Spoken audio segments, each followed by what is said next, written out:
Hey everybody, welcome to Game Audio Hour number 105. We've been gone for like 3 weeks because we all got busy. But we're back. It doesn't mean that we're not busy, it just means that we're ignoring work so we can give you a show. This weekly podcast where we discuss all things game audio, from creative ideas, latest techniques, project experience, audio secrets. Here's where you find your in-depth coverage and opinions related to game audio. Woo! Vince, the man with no name, how you doing? I'm doing all right. I guess without the name, I have this existential dread sort of creeping over me. But that's pretty standard for Mondays. I'm doing all right. Actually, I'm doing a little more than all right because last week I decided to spend some time and properly refresh myself with the long weekend. So had a trip out to some hot springs. It was really nice going to Desert Hot Springs, the town adjoining Palm Springs, and just soak in that really luxurious hot water for an entire weekend. So Nice. that refreshed me, and I'm still refreshed, and I'm still here. That's great. Alex, have you been hanging out in the hot water? Sorry, I was on mute there. Well, I'm all over Monday, because today's Tuesday, and here in the future, I'm in the future here, and we are on the cutting edge of as that timeline moves around the world. I'm just right there, ready to bring on the new day. So far, for your information, Tuesday is looking a little cloudy. If you're expecting sort of huge life-changing events to happen, it could possibly happen on your Tuesday morning. There's been no life-changing events here, but bits and pieces have been going around. When it rains, it pours, and it's raining right now. So that's something for you guys to look forward to in just 12 hours or so. Any like giant alien spacecraft hanging out above your neck of the world? We have a few giant robots and big sort of fake Tyrannosaurus Rex things with electronic spines on their back. But basically, business as usual here in Japan. What do you think robots would use as a synth brain?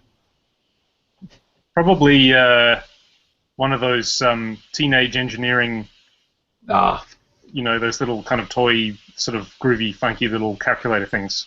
Not like they wouldn't go SID chip on us and be like old-fashioned. No.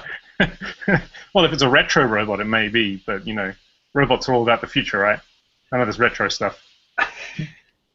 So Speaking of retro stuff, sorry, go ahead. No, go. No, you have to ask me. That How was are my you, Kyle? best segue. That was my segue. Wait a moment. Let's just put a pause in that segue right there, and let's just touch on something much more critical. And how are you, Kyle? I'm good. So what? So now that was my best segue I've done ever, and it just went right over your head because it wasn't a classic Kyle horrible segue. Yeah, I kind of shut you down there, didn't I? I apologize for that. Yeah.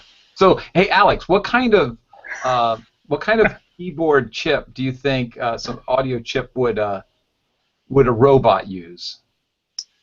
Well, they certainly wouldn't use any of the ones that I've recently acquired in the past few weeks.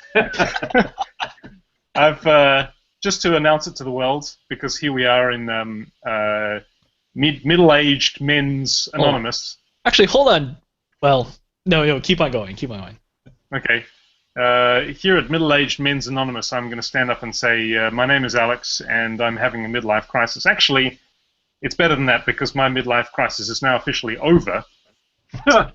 I dealt with it swiftly and smartly in the only way that a music production kind of person would deal with it, and that is, of course, to buy completely needless retro synthesizers. Needless? And, well, let's face it. I mean, I bought 4. Yes, 4. I bought. Hold on, I'm just going to. Just for your information, if you're out there, you've got to keep on typing something into the chat room, otherwise it will log you out. So anyway, yes, I bought 4. 4. I bought. The reason I bought 4, yes, 4, is thank you, Jazzy. 4 is because they're very cheap here in Japan, and being Japan, they're all sort of spotlessly clean and perfectly functional, and you would never guess they'd ever really been used at all. So I bought, in the order that I purchased them, I bought an MKS50, a Roland MKS50, which is the rack mount version of the Alpha Juno, which is kind of like the younger brother to the the Juno 16, the Juno 106. It's kind of the same as the 106, except it adds a sub oscillator and a few other like funky little oscillation tricks that you can do with it. But it sort of has a similar sound and the same kind of typical Roland Juno chorus. So I'm just trying to keep myself active in the chat room so it doesn't log me out. Yes, Mad BR says the Hoover. Very good. Very good. The Hoover is that 90s kind of, sort of rave techno sound that the Alpha Juno was famous for, that the MKS50 does very, very nicely. Yikes. So yes, Carl Johnson in the chat room says if there are no cigarette burns, then it's not a synth. There's no cigarette burns, but there is a little bit of yellowing on one of these synthesizers that I'm getting to. Actually, I had to give it to Mad BR for that. He said, no cigarette burns? And I thought, no, you have to have cigarette burns on a classic synth. Right. So I got the MKS50. It's very, very nice. We sped you through that one, didn't we? Yeah. I got the second one that I got was the TX81Z, sorry, for those Fahrenheit speakers out there. It's like about 3 inches shorter than an imperial ton of Fahrenheits. I like that. I hear good things about the TX81. Yeah, you do. You don't only hear good things, you actually hear good things from your TX81Z because you have one right there, don't you? You do too. Just point. I do too. This is for those people wondering. It's Vince behind. Vince needs to get one. That's right. He has the fourth of the synthesizers that I'm going to be talking about. Anyway, the TX81Z is a 4-operator, 12-bit FM synthesizer, sort of the cheaper, younger brother to the DX7, which was a 6-operator, sine wave-only FM synthesizer. This one has a whole bunch of different, to compensate for its lack of operators, it gives you the ability to modulate by saw, square, noise, triangle, ramp, whatever. Lots of things. So it's the one that Mad BR will probably, if he knew that the Hoover came from the MKS50 Alpha Juno, you might know that from the TX81Z there is a very famous patch called Lately Bass. Lately Bass. Lately Bass was kind of used on pretty much every R&B song ever. As well as a Spice Girls song, I think, used it, which is not really R&B. Tell me what you want.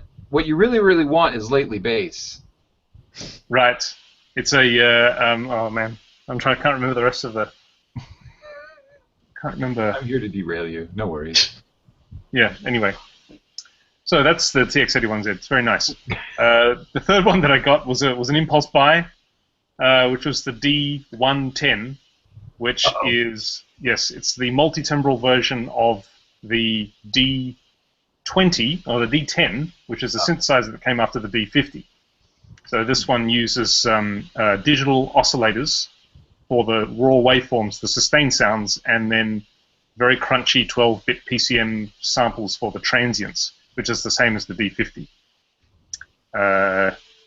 Yes, D10, very good. I'll get to a little comment about that in a moment. So that one sort of led me down the Roland path, and the last one that I bought just a few days ago, and still sort of getting to the bottom of, is the swan song of the 90s Japanese synthesizer industry. It is none other than the classic 90s sound, the Roland JV1080. The other guys are celebrating because they also have JV1080s. Actually, Kyle has not one, not 3, not 5, not 50, but 2. Well, to be fair, I had one since the 90s, and then Mike Shapiro cleaned house. He said, I'm done. And he said, tell me a number that is disgustingly low. So I told him a number, and I got saddled with all these old synths. But I love it. Who am I kidding? I'm just trying to make it sound unhappy. So I have to say that I need to put in a word for the D110 because this thing has a really, really peculiar sound. it's more crunchy than the D50. Like definitely not as sort of hi-fi, but it sounds exactly like the old 16-bit era game engine sounds. Like Nice. not Mega Drive. What's it called again? Sega. Yeah, Genesis. Mega Drive. Genesis, yeah. Yeah, the Genesis and also sort of that era of sound. It sounds.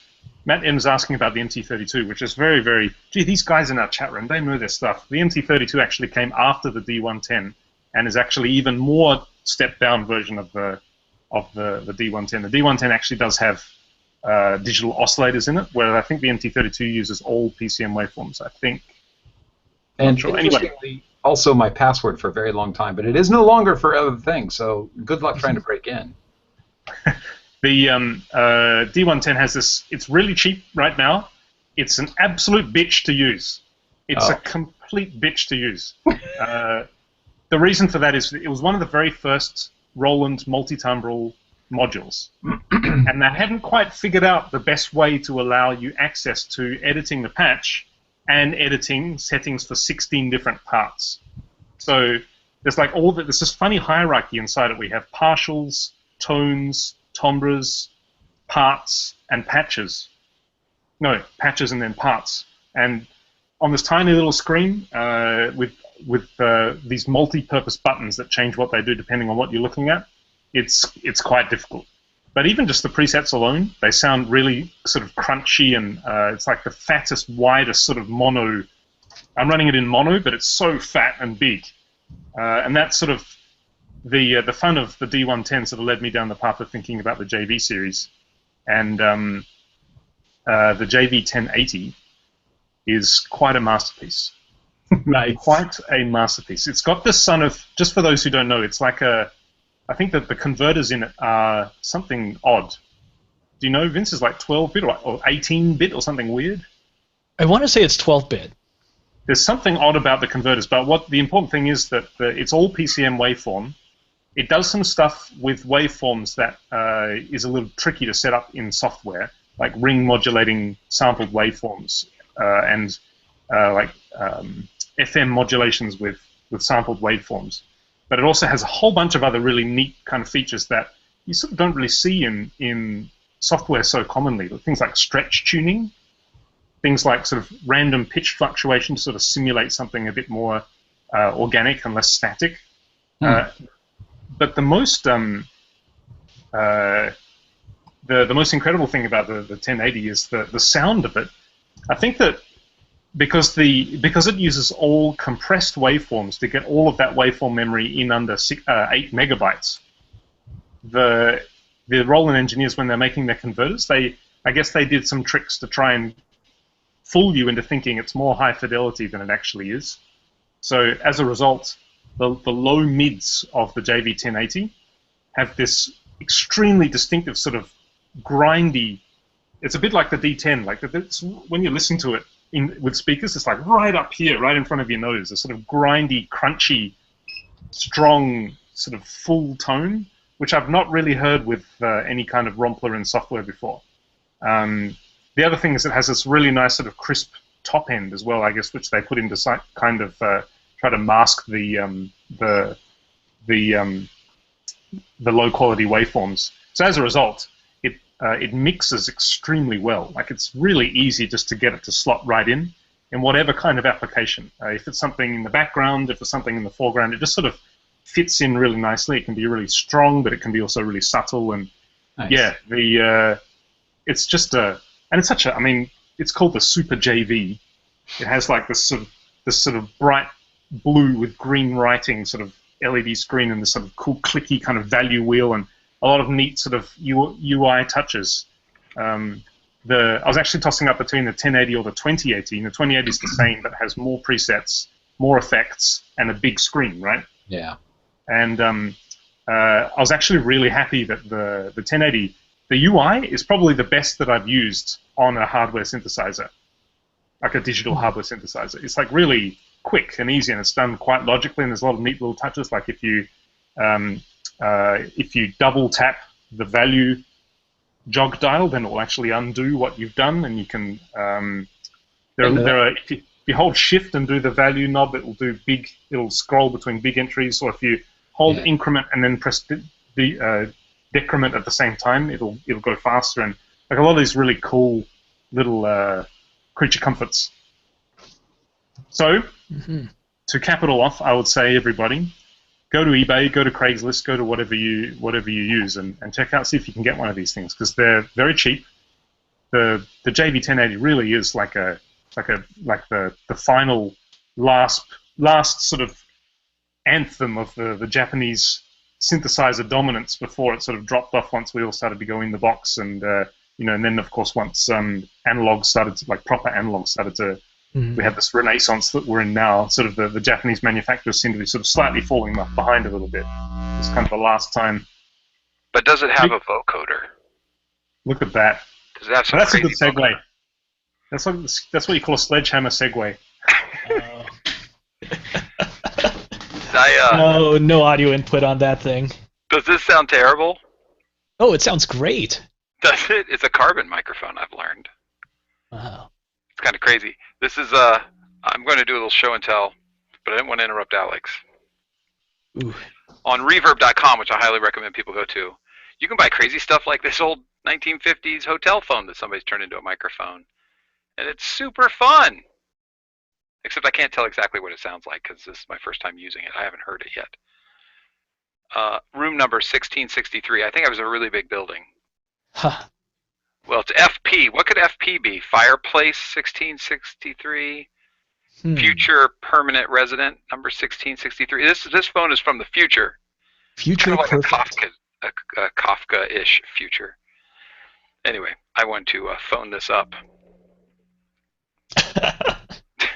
Wow, it's only 18 minutes into the show, and you're already phoning it in. I've been known to do worse. All right, I'm switching back. Hold on. Okay. There goes the phone. And then when I watch the show, I'll be able to hear what this thing sounds like. It sounds pretty much exactly. It sounds great. I mean, it sounds like a phone. Does it sound like a phone? I mean, it doesn't sound like a phone. Like, oh, we're gonna do all this processing to a sound to make it sound like a phone. It sounds like my memories of old school phones that you got from Ma Bell, and back in the 80s. It sounds great. That's awesome. Talking about going back to the Roland, talking about programming it. I did not get used to programming JV sounds, mostly because my first JV was actually a JV 1010 in the late 90s. It was like, okay, you're not going to be programming anything on that thing. It's really just made to be a box for your live performance with your keyboard, or for not really doing much of anything. But I did find some software tools that I could use to actually program it. So actually, even with my 1080, which I since acquired, and I still have this 1080, and I mess around with it, I actually don't do a lot of programming on the front panel. I usually use software in order to make some changes to patches, and I'll set up like custom Cakewalk INS files, instrument files, in order to organize all my custom patches. That's kind of annoying, but I worked with it. I think and I had a lot of fun with Roland. The one area that I find the JV1080 a little bit tricky to work with on a 2-line LCD is the envelopes. Like working with envelopes just on numbers with like T1, T2, T3. If it was just ADSR, that might be a bit easier, but it's of course far more functional than that because you've got time 1 level 1, time 2 level 2, time 3 level 3, etc. So working with that, it's a bit harder to sort of visualize. We're so used to seeing ADSR shapes, that this is so sort of being able to translate that into numbers quickly is quite hard. However, one thing that I find that it works, like scrolling through waveforms on the JV1080 when you're programming a patch from scratch, unlike a drop-down list. Sorry, I'm not actually familiar with how the software controllers for the 1080 work, whether it's just like this huge list of or it's like a drop-down thing, or it's a list that you select. But with the 1080, you can just use that value dial, and it loads up these waveforms, the components of a patch, really, really quickly. So you can just sort of scroll through them and find one until that you think works for what you're doing. So actually, I don't mind it. The other thing that's really good about the 1080, which none of the other 3 synthesizers that I bought actually have, which is really useful for programming, is an initialize voice feature. So in the utility section on the 1080, if you go to patch, if you're editing a patch and you go to utility, there's an option there to initialize the voice. That makes it extremely, basically all it does is it sets everything flat, goes to like a full sustain envelope, no effects, no LFOs, and just all like, waveform 001 for all 4 of the sections. And sort of as a sort of a flat sort of template starting point, that, anyway, I find makes it, much easier. Naturally, doing this in software for a synthesizer like this, of course, is going to be easier and it's going to be faster. However, what I found, at least with the 1080, is that the operating system for a hardware synthesizer in a module with a tiny 2-line thing, it's pretty nice. It's done very smartly, and you can actually use it. I mean, it takes a bit longer. It's a different kind of experience. It's less experimental and more just sort of thinking about, okay, I want to achieve that, so I need to reverse engineer that and put these pieces into place as I go along instead of just tweaking and fiddling and seeing what comes out at the end. I would like a software editor for the D110 because that one is really hard to use, and one of my favorites, I don't know if you guys have heard of a group called the Future Sound of London. Oh, yeah. The classic early 90s techno, ambient techno. On one of their seminal electronic albums called Lifeforms, you can actually hear the D110, very, very prominently through most of that. And obviously, it's like lathered in this kind of lexicon reverb or something like that. I thought you were going to say you could hear it being programmed and the guy yelling in the background.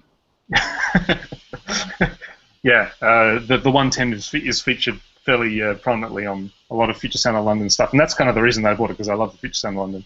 And I'm trying to program it. They had it's called the PG1000. I think it's like this external hardware. Basically, it's a box of sliders that plugs into the 110 or the D50 or the D10, and then just gives you slider access to all of the different parameters. Apparently, that makes it a fair bit more sort of tolerable. But there are different options out there at the moment for controlling it with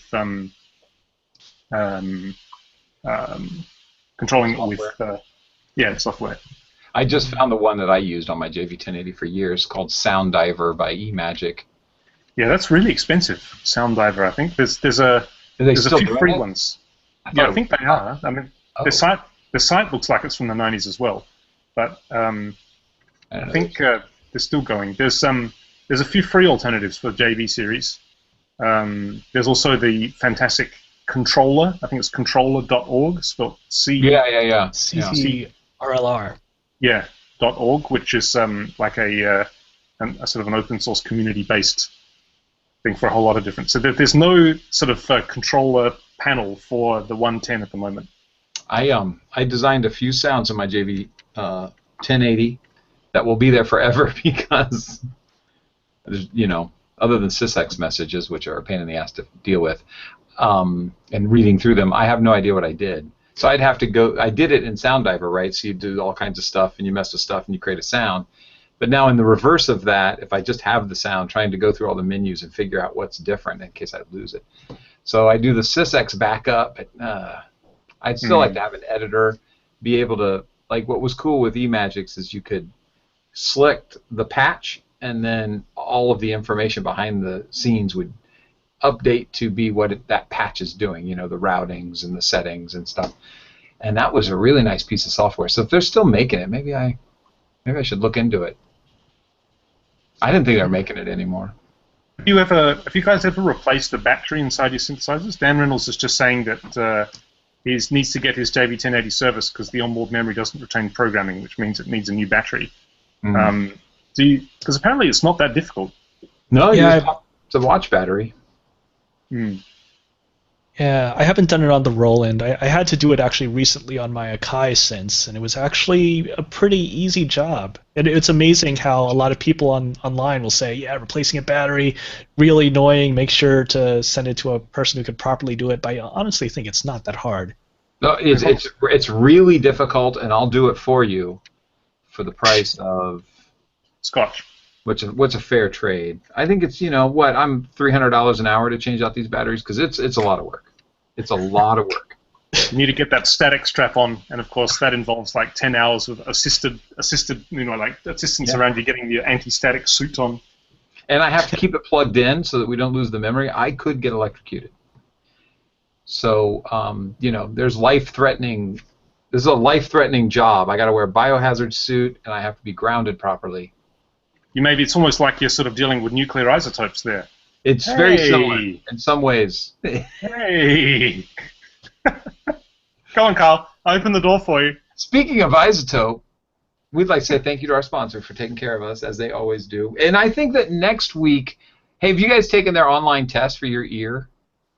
Oh, man. I have not done it yet, but I'm kind of afraid. Exactly. I'm scared of that. I'm like, I'm living on this thing. I don't want to find out it's wrong. But I think it's amazing what they've done. They've got so much new stuff going out there. Go out to izotope.com, izotope.com, and check out all the stuff that's going on. They have been blowing up the past month with all kinds of new stuff. Busy guys and gals, and taking care of a really exciting new like vocoder synth out, haven't they? Which looks really good. I haven't tried it yet. Oh, yeah, vocal synth, right? Yep. Yeah. It does look good. I mean, there's so much going on.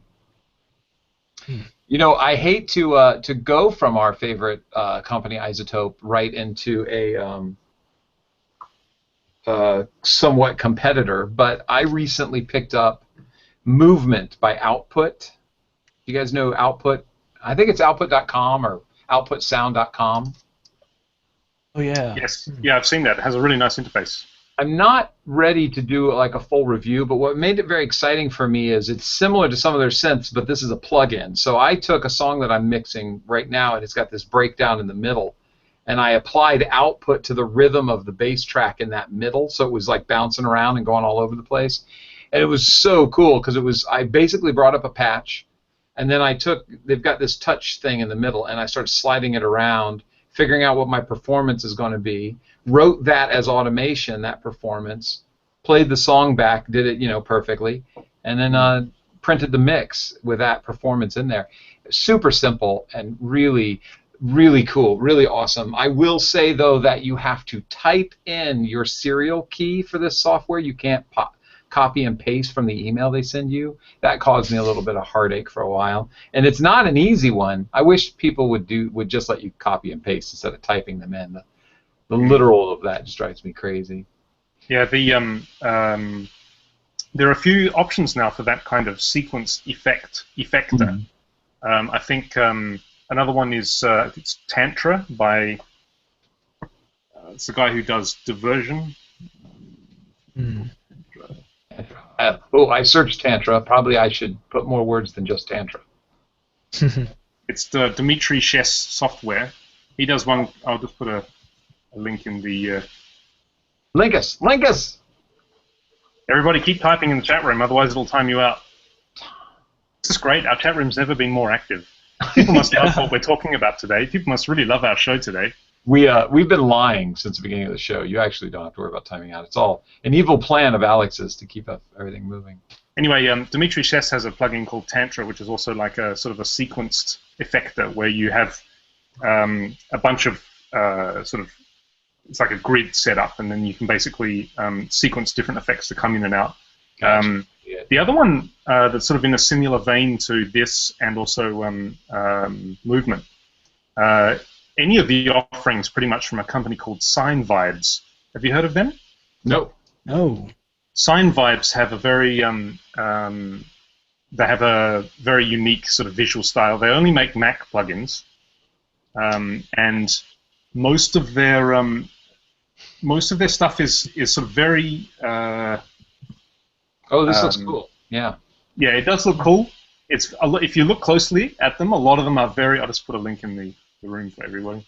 I'm gonna beat you to it. There you go. Yeah, Sign Vibe stuff is really good, but a lot of it is very sort of specific. Like if you go to their plugins page, which shows all you'll see the interfaces. The first thing will strike you is these interfaces look incredible. The second thing will strike you is there's so many of them. Yeah. Basically, they are mostly based around the same kind of idea of splitting up sound into a bar of, say, 16 chunks, and then doing funny things in those 16 chunks. Yeah. So sort of Movements plugin is sort of, and also Tantra from Dimitri Chess is sort of taking off what Sign Vibes have been doing.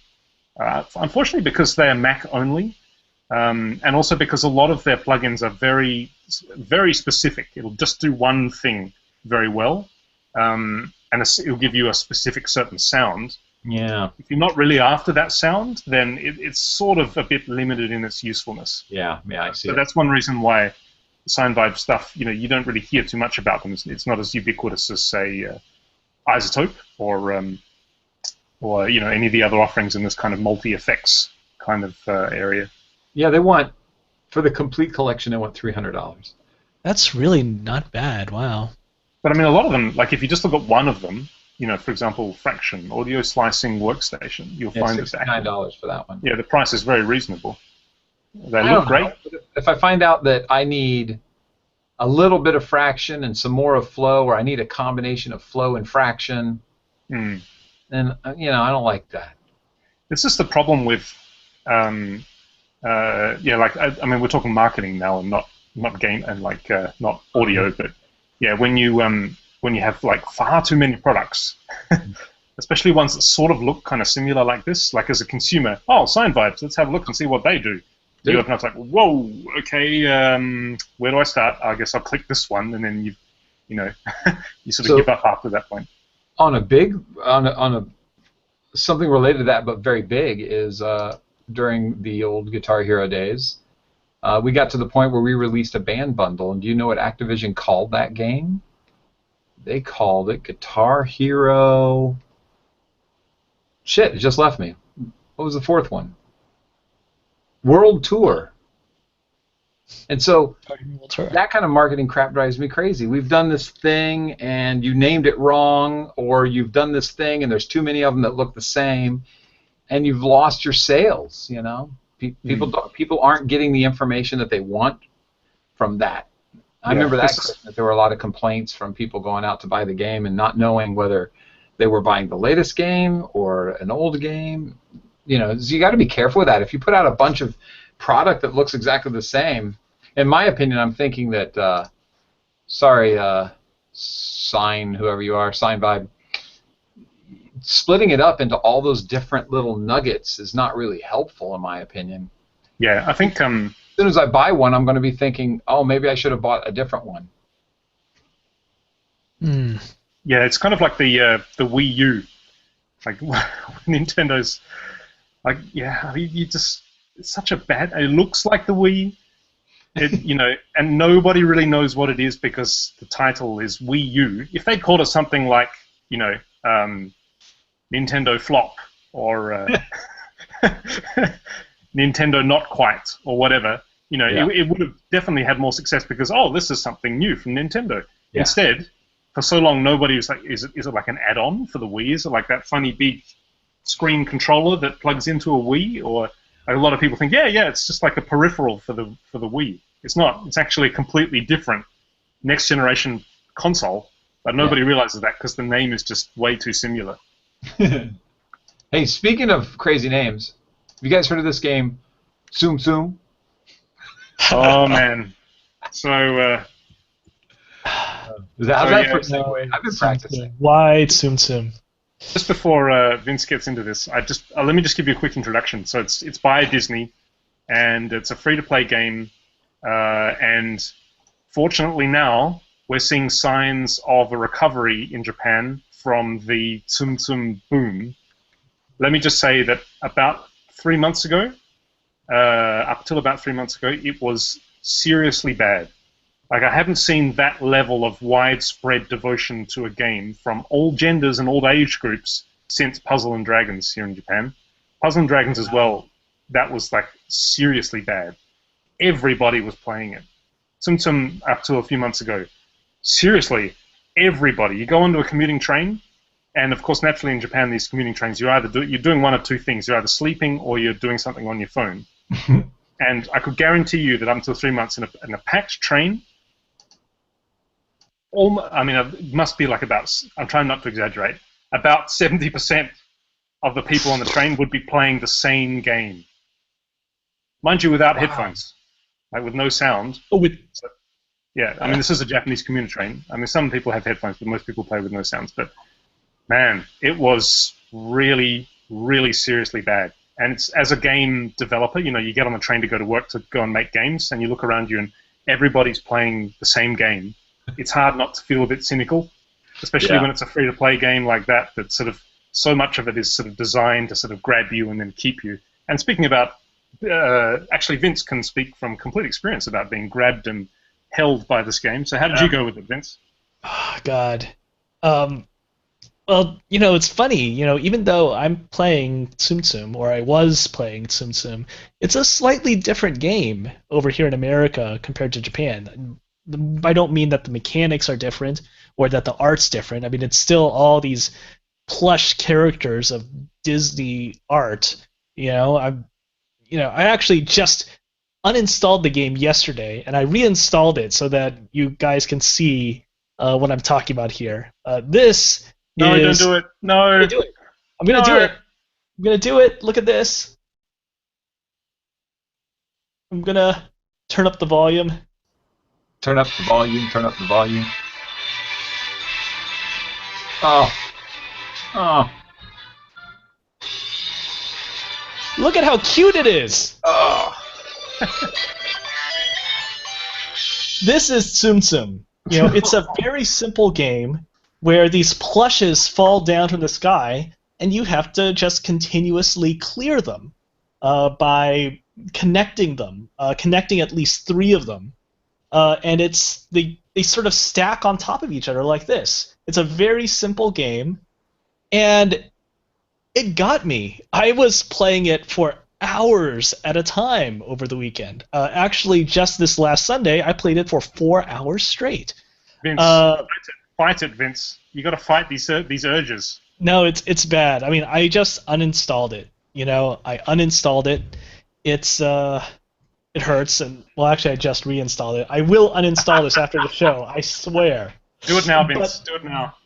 No, I gotta actually talk about this because there's some interesting things happening in the audio for this game, and not necessarily in terms of audio design. Right now, this thing is on my Android phone. It works on Android. It works on iPhone, on iPad as well.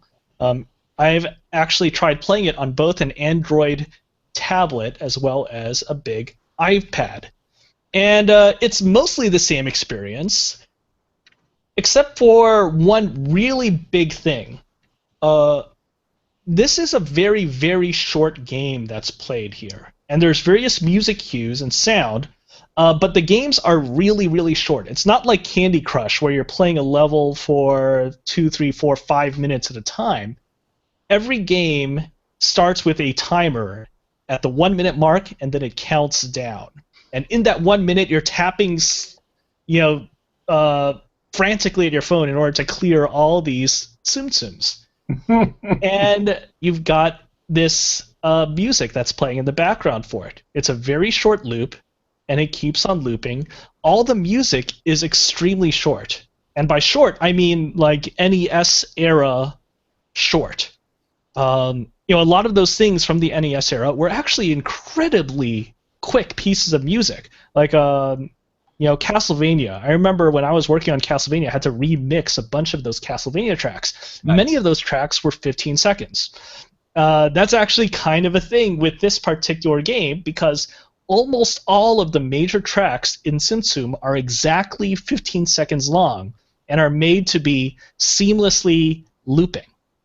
But on the Android version, there's a little bit of a problem because it doesn't quite do that well.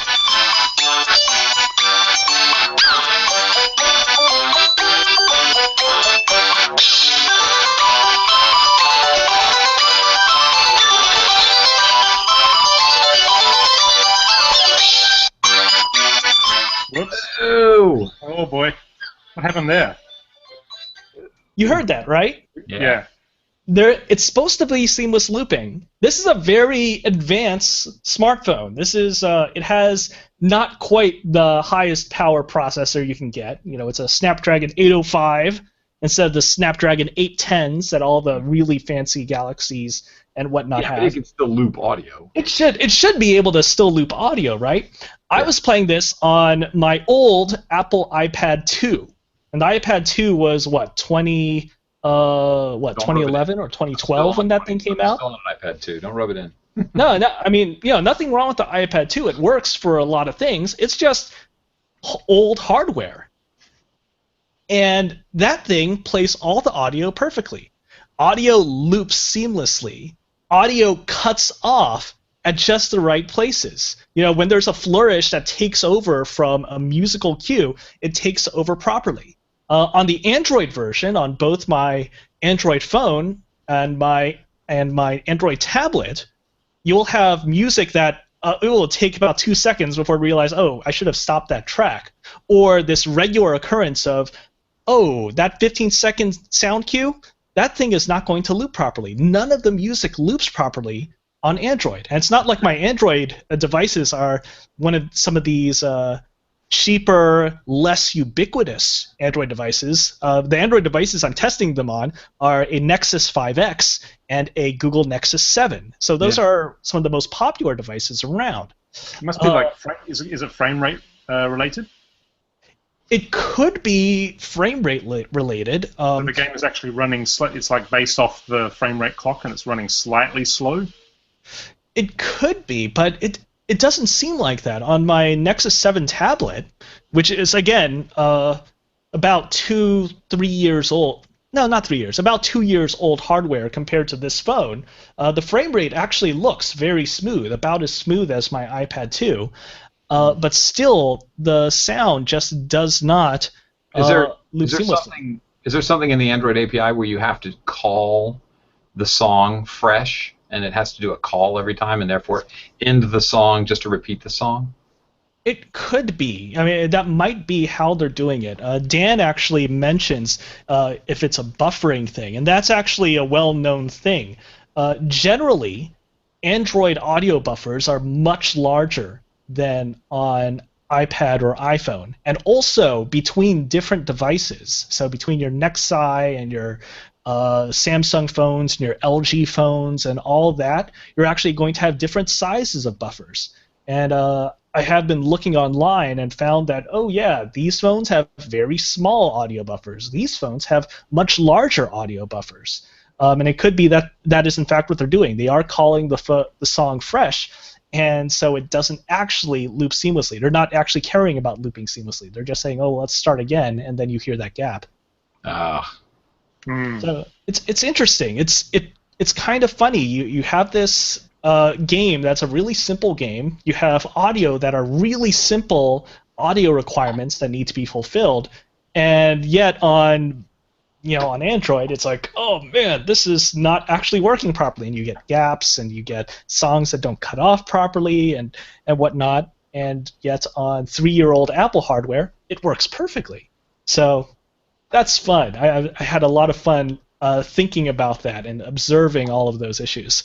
Yeah, actually, as Dan Reynolds is saying, Android is a bit like the Wild West as far as testing, though. That's absolutely right.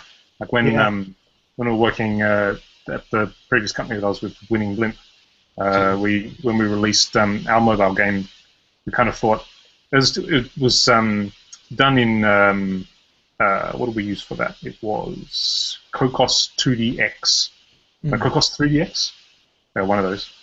And that's this multi-platform thing. It's like, oh, Android, yeah, okay, well, let's just release Android because we can. Yeah, sure. It's like, the more people playing our game, the better. That's a really sort of, it's pretty risky to sort of think about it that way, because the Android market expects very different things to begin with. Ours was like a match 3 puzzle game that was premium, and this was about 5 years ago. So it was back when this whole free-to-play freemium thing was at its absolute raging peak. And, the whole thing about free-to-play and DARPUs and whales and all that kind of stuff, it was like right at the peak of all of that. And here we were with our $1 premium match 3 puzzle game. Our thinking was just simply that we couldn't really be bothered making a game with all of the kind of strategy and the design, sort of borderline gambling design, basically, on keeping a player involved and then making them feel like they want to spend their money and all that. So we just made, okay, well, whatever, we'll just make a nice puzzle game, sell it for full price, like $1. Android, a lot of the Android users to begin with will, even though you may say that it doesn't work on certain versions of Android or certain hardware devices, doesn't support this, they'll still write to you and they'll still say, why doesn't it work on my insert random arbitrary Android device here? And then you've got all these other different issues with like SD cards and what you can do with that, and then the back button, and then there's millions and millions of different devices to try and support. And the other thing, of course, is that interestingly, Android users, this is less related to game audio, of course, but are more reluctant to get some, at least in those days, more reluctant to buy something because it was not free. You pay $1, therefore your expectations are astronomically high because it's $1, man. You're like charging money for this. So that was back in the peak of the. I can actually remember going to Casual Connect back then, and with our game, and we're having these people coming up to saying, so yeah, this is a nice looking game. So what's your monetization strategy? And we would say, well, the monetization strategy is you pay $1, and then we give you like 100% value, and then that's all the money that happens, and you just enjoy the game after that. And then they would sort of say, okay, look, sorry, I just got to go, so bye now, good luck with that, and they run off. Every now and then, you would get people who would sort of come up and say you the same questions. Oh, we're doing this sort of like click per view video advertising scheme or something that I think your game could really benefit from. Sorry, our game's actually premium.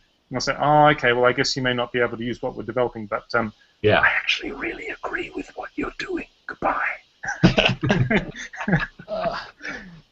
We were next to King with the Candy Crush booth.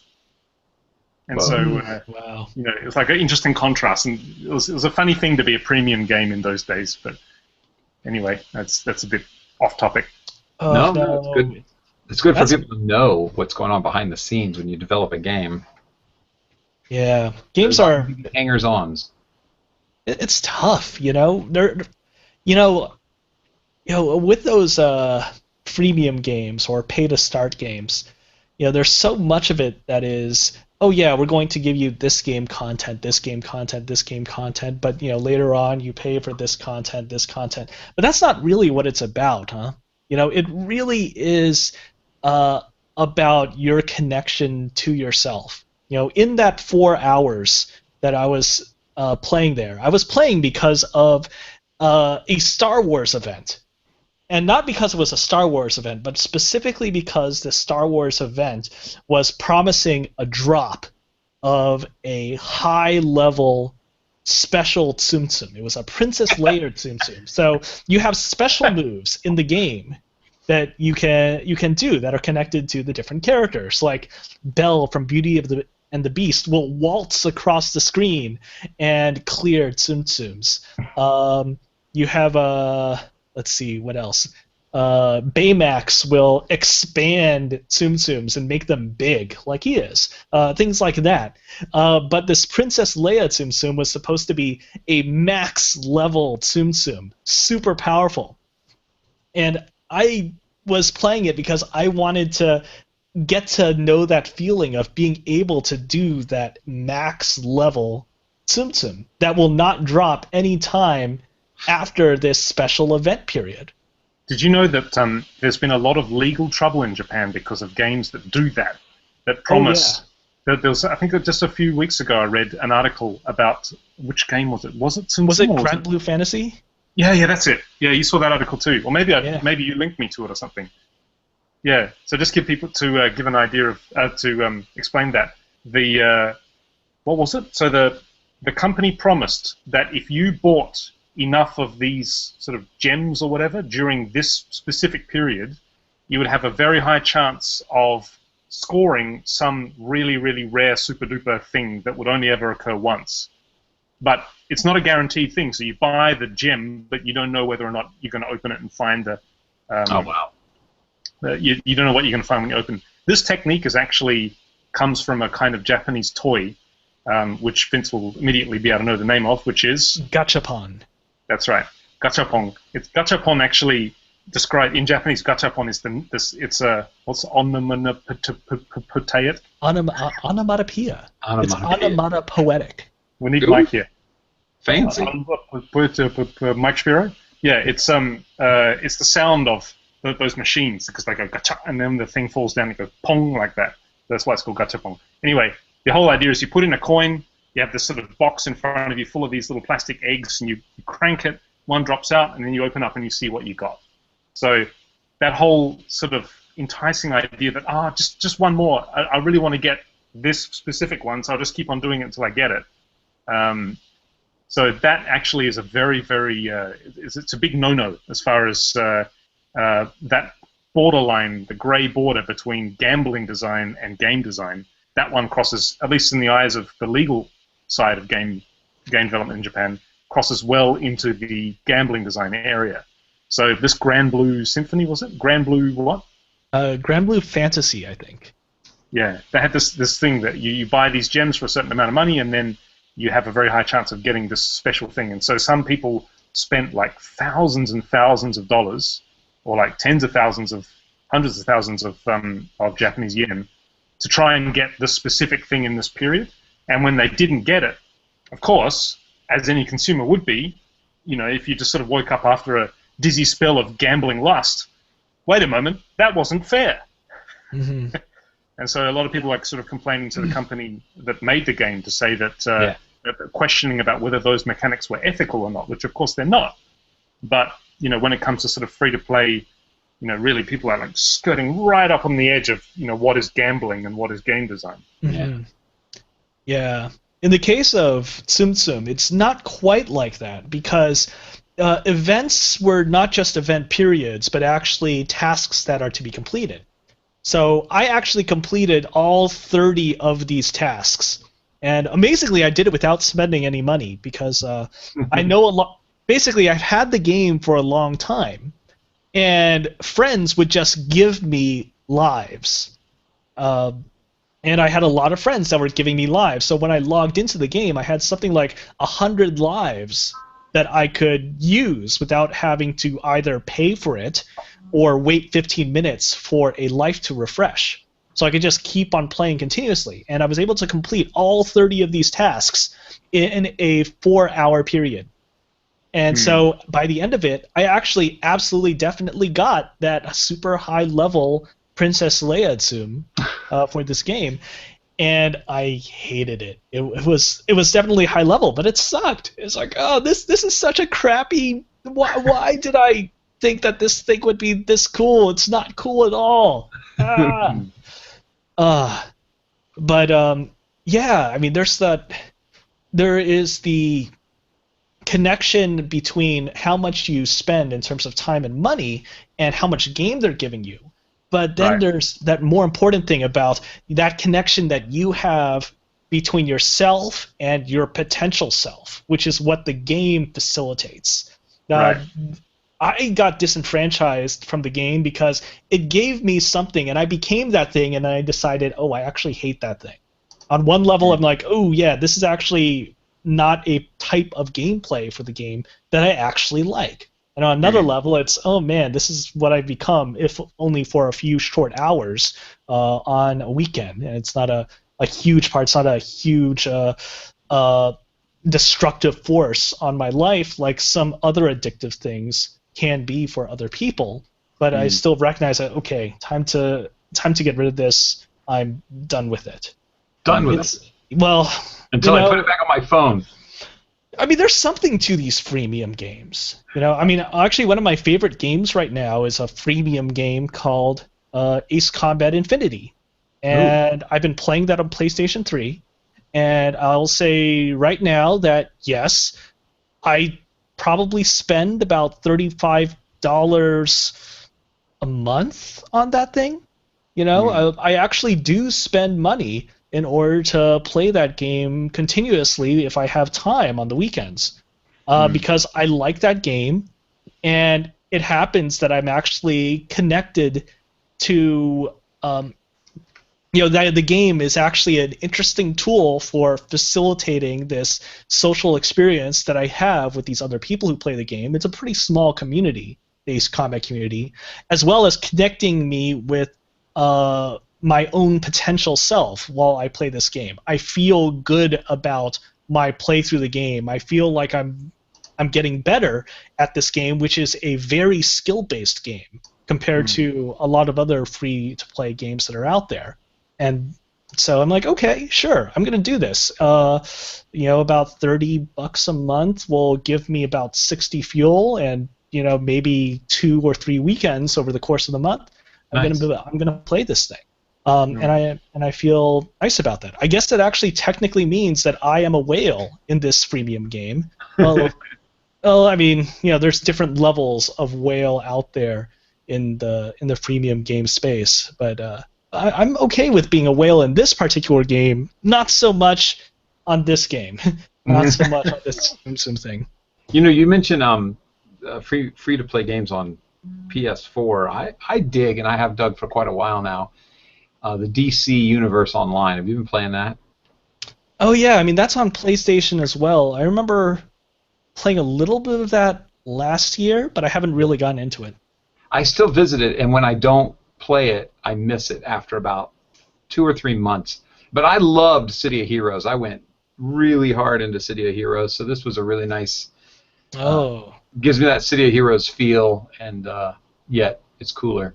City of Heroes. That's a game I haven't heard a lot about in a long time. That was a great game. That was a huge game back in the mid 2000s. Yeah. I loved it. That was a fun game. And DC Universe gives you that same feel. And so that's one that I'll pop some money into as well. I guess we have to thank everybody for staying around in the chat room. We have this funny thing with this chat room where it seems to time you out after 5 minutes if you don't type anything. So we've been getting everybody to type something every now and then. Everybody stayed in there. It's great. I think Jazzy got. There's a guy, somebody called Jazzy who was in. Who's not in it, but M. Hoffman, Matt M, Mad BR, Dan Reynolds have stayed the distance. Thanks, guys. Yes, thank you for watching the show. It's time to phone it in. And I'm going to phone in the ending. Thanks for watching the show, everybody. Special thanks to the live chat room. And please subscribe to us on YouTube, follow us on Twitter, and like us on Facebook. There we go. I did it, and it's super fast. And I'm going to hang up this phone now, and that'll be the end of the show. Bye!